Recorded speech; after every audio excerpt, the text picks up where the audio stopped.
forward to most of the year. I eagerly returned home to throw the party with my dad, but as soon as I came back, the house was empty. There was a cake on the table with a note next to it. I have an unexpected business trip. I am so sorry, my dear. I'll make it up to you as soon as I get back. Oh, that meant I would have to celebrate my birthday alone. I dejectedly went to the nearby park with my cake. How pathetic it was to blow out my own candles on my own, and when I couldn't take it anymore, I cried. Suddenly, a homeless man tapped me on my shoulder. Don't cry on your birthday, little girl. Then he did a magic trick and pulled out a flower and gave it to me. How ridiculous, right? That my biological dad didn't even care about me as much as a stranger. Hi, I'm Annie, 17 years old. I'm living with a single father in a wealthy family. Despite being well off, I always felt lonely in my own house. My dad was always busy and often left home for business trips. A week after my birthday, my dad finally returned. I'm really sorry, my dear. I will make up for you with whatever you like. Jeez, there's no need anymore, Dad. The next day, my high school announced that next week there would be a coming-of-age ceremony for last year's students. At the ceremony, we would wear gorgeous evening gowns and attend with our mom or dad. We would go on stage to read the thank you letter, and our parents would also send their wishes to their children. I took the invitation home and told my dad, "Please, I'd like you to come to the coming-of-age ceremony with me. Think of this as making up for missing my birthday party, okay?" Dad looked at me nervously. I'm really sorry, Annie. I have another important business trip on that day. What a coincidence, right? I will ask our butler to accompany you if you don't mind. You're busy again? Do you really care about me? I burst into tears and ran out of the house. I suddenly remembered the homeless man last time and ran to the park. For some reason, he gave me a very warm feeling. His name is Pack. 4 years ago, he was an accountant, but unfortunately his company went bankrupt. Pack lost his job, ran out of money, and had to sleep on the street. Seeing me upset, he said, Go home, little girl. At least you have a family. I burst into tears. No! What kind of family is it when they can't even care to show up at their child's coming-of-age ceremony? Oh, if it was me, I would definitely cherish that opportunity. A bold idea popped into my head. Or maybe you can pretend to be my father and come with me to my ceremony. I can pay you. The man was surprised, but after seeing my desperation, he agreed. Okay, but I'm afraid that my sloppy appearance will embarrass you in front of your friends. It's okay. I'll help you. I took Pack to the mall and bought a luxury suit, a pair of leather shoes, and took him to a fancy hairdresser. He also gallantly accompanied me on my way to look for an evening gown. That afternoon, I was very happy. Those were something that I hadn't done with my dad for a long time. Pack happily said, I promise to make your coming-of-age ceremony remarkable with some of my magic tricks. Wow, I was really looking forward to that day. But then I got fooled. On the day of the ceremony, I waited and waited for a long time, but Pack was nowhere to be found. I was extremely disappointed. Why does life have to be so cruel to me? All I wanted was to have my dad come with me to that event. In the end, I walked in alone. Seeing that everyone was accompanied by their parents, my tears rolled down again because I felt sorry for myself. When it was my turn to go on stage, the MC asked in confusion, Where's your father, Annie? I came here alone.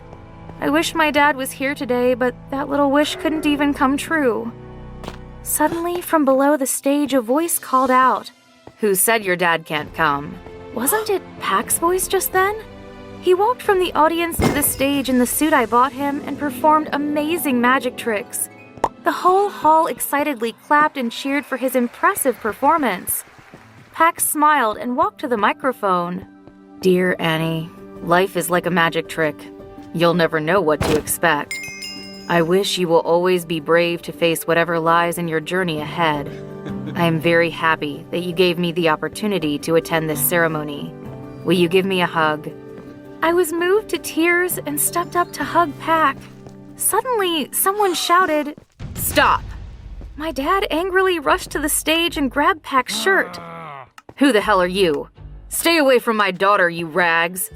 Annie, you hire a homeless person to pretend to be your father? I pushed my dad away and screamed, Stop it, Dad! He may be poor, but he cares more about me than you do. I ran, and 2 men chased after me. Although my dad tried to calm me down, I still refused to come back. Pac said, I also missed my daughter's graduation because I was too busy with work. But now she's no longer in this world due to an illness. I could never make it up to her. Spend more time with your family, guys. Otherwise, you may regret it later. Dad hugged me and cried. I'm sorry, my dear. From now on, I'll spend more time with you and stop working too much. Suddenly, Pac hastily took off his suit and was about to leave right away. Oh, shoot. I have to return this suit. What? Why? He smiled awkwardly. Actually, the suit you bought was stolen by other homeless guys. I was late to your ceremony because I have to rent this suit. But with my money, I can only rent it for 1 hour. After that event, my dad went on less business trips and spent more time with me. Dad also invited Pac to work for his company. Pac had a chance to prove himself as a great accountant and also became our truly wonderful friend. During one of my performances, as usual, I lip-synced as my parents requested. The dancing was so complicated that I accidentally dropped the mic. Time seemed to freeze. I anxiously picked up my mic as the audience became shocked when they discovered that I was lip-syncing. They started booing and cursing me horribly. Fake, leave the stage. With no other choice, I quickly retreated backstage. Hi, I'm Mary Jane. I live in Canada, but people know me better by my stage name, MJ. Thanks to my pretty face, from a young age, I became an internet phenomenon. My parents used that opportunity to make me a star. However, due to not being professionally trained and only relying on marketing strategy, my vocal shortcomings were gradually becoming more and more obvious. After the last lip sync incident, my social page was constantly being attacked. To change that, I decided to enroll in a music academy in the US to be properly trained. However, my parents disagreed with that. They said I should spend that time to earn more money instead, and promised to find a way to bury that incident. After a huge fight between us, my parents finally gave up and let me do what I wanted. However, to avoid trouble and the attention of the media, they suggested that I change my identity and appearance before going to the academy. So I wiped off my thick makeup, put on a wig, eyeglasses, and changed into a loose shirt. Now I'm not MJ anymore, but Mary Jane, an ordinary 16-year-old girl. On the first day of school, Angela, the school's most popular girl, helped us find our way. Contrary to her name, she was actually a demon. Angela looked us over, then smirked scornfully. Don't even think that once you get into this academy, you'll become a star. Losers like you will soon be eliminated from here, she said as she lifted my chin with her hand. I immediately shoved it away. Don't look down on us. You'll regret it. Unexpectedly, that moment marked the day we became rivals. She always found wicked ways to put me down. One day, after I had just finished showering and stepped out, I panicked to see Angela rummaging through my closet. What the hell are you doing? Take a guess. After saying that devil grabbed my clothes and ran away. I was going to chase after her, but suddenly realized that I was only wrapped in a towel. In my closet, Angela left me a stupid pine tree outfit with the message, "For those who want to shine." It's obnoxious. Although I didn't want to wear it at all, I still needed to return to my room. Having no choices, I put on that stupid outfit. As expected, when I was walking through the academy corridor, no matter how fast I ran, I still couldn't escape the laughter and ridicule of people around me. Another time, Angela poured cooking oil in front of my door. When I stepped out, I slipped and fell painfully to the ground. Ha ha! Now you know the price for pissing me off. After saying that, she turned and left. When I was lying on the floor in pain, a girl suddenly appeared and helped me up. Are you okay? That's Angela. She's mean to everyone. She's July.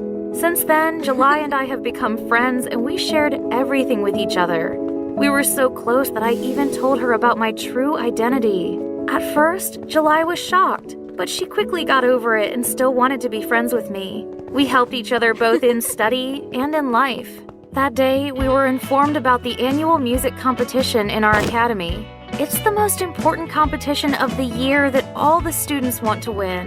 Not only is it an opportunity to express ourselves, but for many students, it's also an opportunity to catch the attention of famous music companies. That year's competition was duet singing. Immediately, everyone excitedly looked for a pair. However, I was not interested in it at all, because I didn't want my true identity to be revealed. But to my dismay, July was greatly interested in it. She hoped I would pair up with her because with my performance experience, July believed we were going to win. That day when we were practicing, Angela suddenly appeared. Ha, losers. Like you want to enter this contest too? Don't embarrass yourself anymore. Come on, Angela. Are you afraid that we'll defeat you? In your dream? Just wait. We'll win this contest. From that day on, we put all our mind into practice to surpass Angela. Until one time, after staying behind to practice, I returned to the dorm late at night. While walking in the hallway, a student wearing the school uniform while wearing a mask rushed forward and bumped into me. The impact caused both of us to fall to the ground. I realized that the mysterious person had injured their leg. Are you okay? Without waiting for me to finish, the mysterious person ran away in panic, dropping a pair of scissors. Just when I picked up the scissors, Angela appeared out of nowhere with her hair cut in a mess. You cut my hair?